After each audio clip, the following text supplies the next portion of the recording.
belajar mengenai wujud dan benda. Sebelum memulai pelajaran, maka baiknya ketua kelas untuk memimpin doanya. Silakan memimpin doanya, Adinda. Oke. Marilah teman-teman kita membaca doa. Bismillahirrahmanirrahim. Rabbi zidni ilman warzuqni fahman. Amin. Sebelum mulai pelajaran, Ibu mau absen kalian dulu.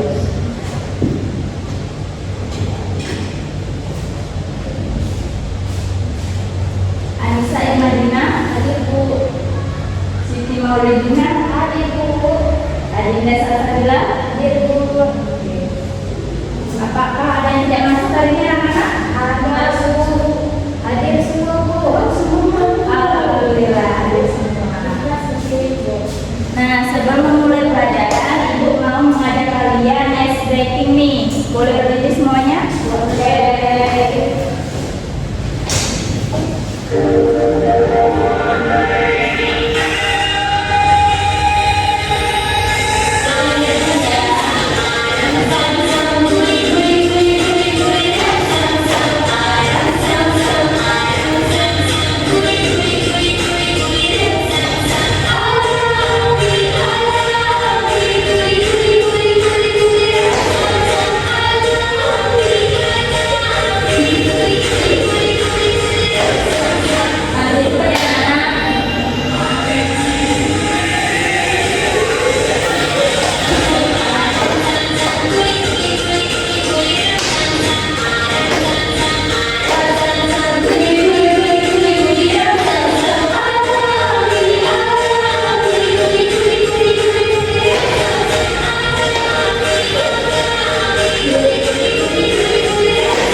Maaf ya, anak pencet.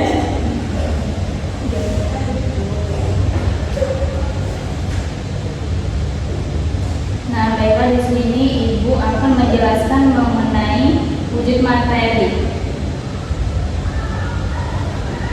Apakah anak-anak tahu apa itu pengertian wujud materi? Nggak tahu. Nah, jelaskan dulu ya. Materi adalah segala sesuatu yang memiliki massa dan menempati ruang. Wujud materi dapat berubah bentuk ketika terdapat perubahan suhu dan tekanan.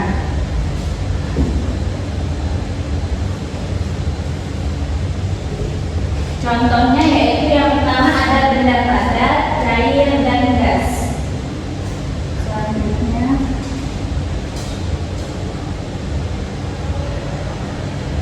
nah, pengertian benda padat itu adalah benda yang memiliki bentuk dan ukuran yang tetap, tidak mengikuti bentuk wadah. Contohnya yaitu buku, kotak makan siang, pensil, penghapus, dan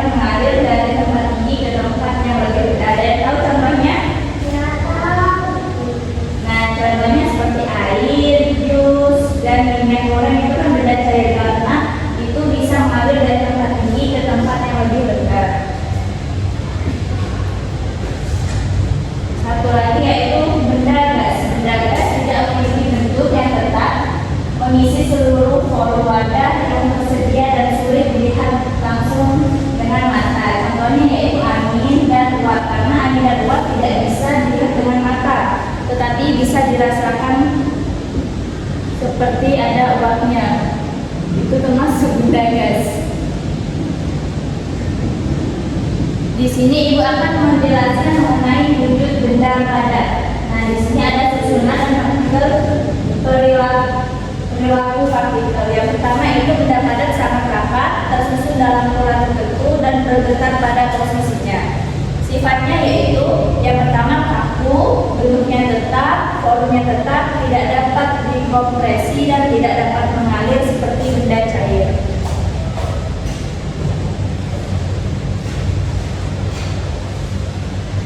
Yang kedua yaitu benda cair. Susunan dan partikel di dalam benda cair ini adalah berdekatan tetapi tidak memiliki pola yang teratur, memiliki sedikit ruang kosong di antaranya,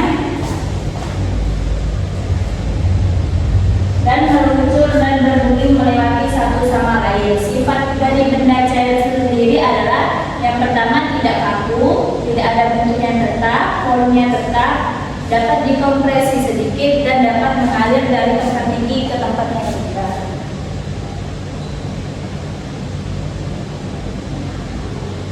Yang ketiga adalah benda gas, di mana benda gas itu susunan dan partikelnya yaitu berjarak jauh, merambat dalam garis lurus sampai memantul pada partikel atau permukaan lain dan bergerak cepat. Sifat dari benda gas ini adalah yang pertama tidak kaku, tidak ada bentuk, tidak ada bentuk yang tetap dan tidak ada volume yang tetap, dapat dikompresi dan dapat mengalir.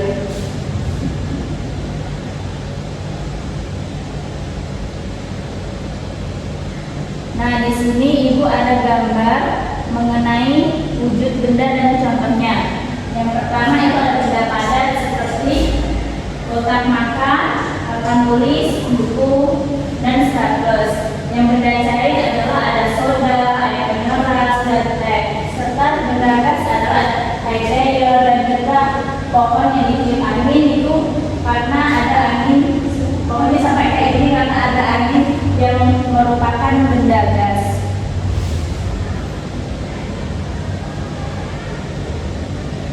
Nah, di sini Ibu membawa media, di mana media ini merupakan ada yang namanya benda cair, padat, dan gas. Anak-anak siapa yang berani maju untuk membedakan mana benda padat, mana benda cair, dan benda gas? Ayo Bu. Oke, Siti silakan maju. Nah, tadi kan sudah dijelaskan mana benda padat, mana benda cair, dan mana yang gas. Coba sebutkan mana yang benda padatnya. Ini Bu. Apa itu? Batu. Oke, lanjut apa lagi? Pohon Bu. Oke, pohon termasuk benda padat ya anak-anak. Terus apa lagi? Ikan. Nah, ikan juga termasuk benda padat, tetapi dia hidupnya di air. Nah, yang termasuk benda cair. Air. Oke, yang termasuk benda cair yang ada di dalam meja ini cuma hanya air, karena air itu bisa mengalir dari tempat tinggi ke tempat yang rendah. Dan juga ada benda gas. Benda gasnya mana?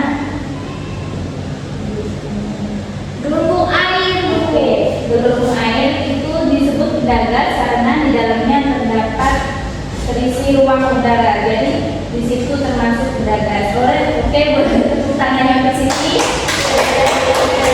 Silakan duduk. Ya Bu. Nanti Siti akan dikasih jajan karena jajannya ketinggalan di sini ya, Nak. Ini kalau aku juga mau dulu. Nah, itu tadi yang dapat Ibu sampaikan mengenai benda padat, cair, dan gas. Sebelum itu Ibu ingin mengasih soal evaluasi tentang materi yang Ibu jelaskan tadi. Tolong ini dikerjakan nanti ya.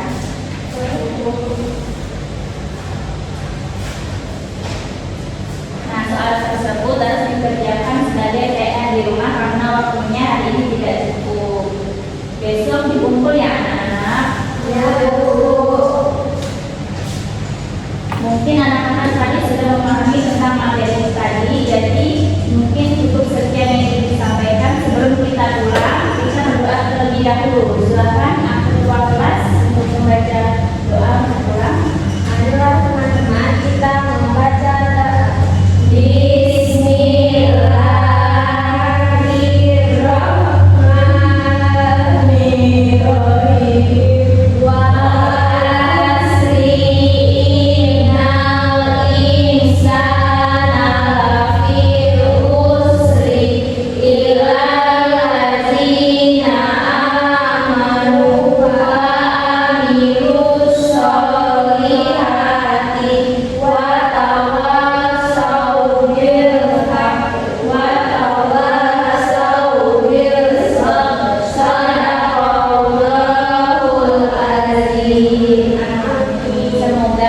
yang ibu dapat jelaskan tadi dapat bermanfaat untuk anak-anak ya. Jadi baiklah ibu akhiri sampai di sini.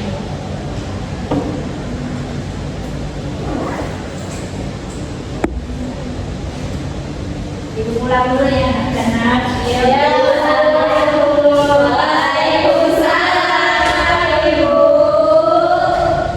Semoga video tadi bermanfaat bagi teman-teman ya. Sampai jumpa and see you.